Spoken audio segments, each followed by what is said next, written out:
Klobíš. Jo, dobré ráno, Ondro. Čauko, dobré ránko. Čauko, dobré ránko.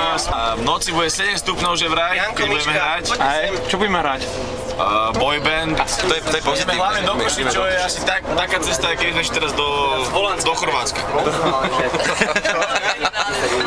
A je to pravda, ale je to pravda.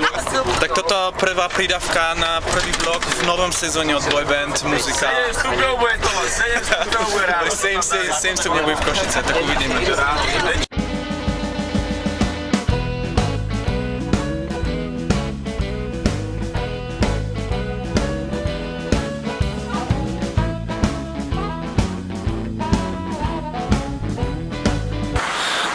My máme teraz 5-minútovú pauzu, šťankovú pauzu.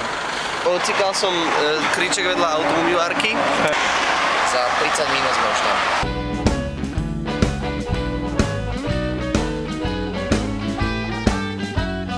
Práve prišli do hotela, zvolal Hotel Akademia tu na v Košice.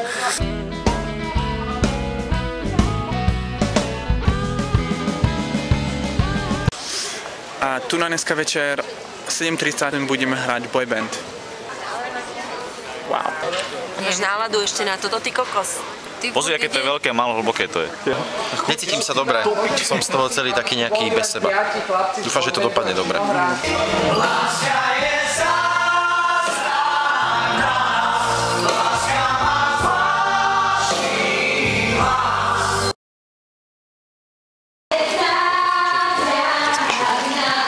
Zasprší? Zase prší. To deň prší celý čas, ne? No, celý čas, čo hráme, neprší. Čo? Prší. Vidíš, čo je dobré.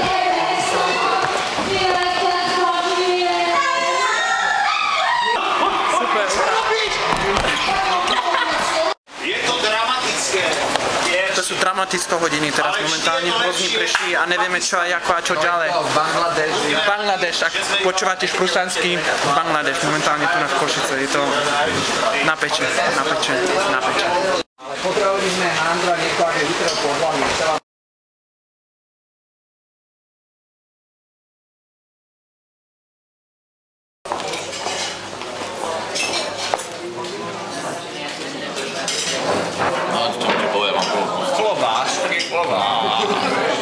Ešte toto ne. Čo? Blok prišiel, ja nie som. Toto je náš Robbie Williams. Si podpisy od mňa, tak ja neviem, aký chcem. A ja chcem, Tomás. Tu, jak sa smejete s tým veľkým úsmevom, lebo to sme počúvali stále. Úsmev vyhral. Tak je 10 hodín, budeme okolo 3. 4. v Bratislave. Tak cesta je v pohode, každý spí. Im spať. Se zabudím Bratislava.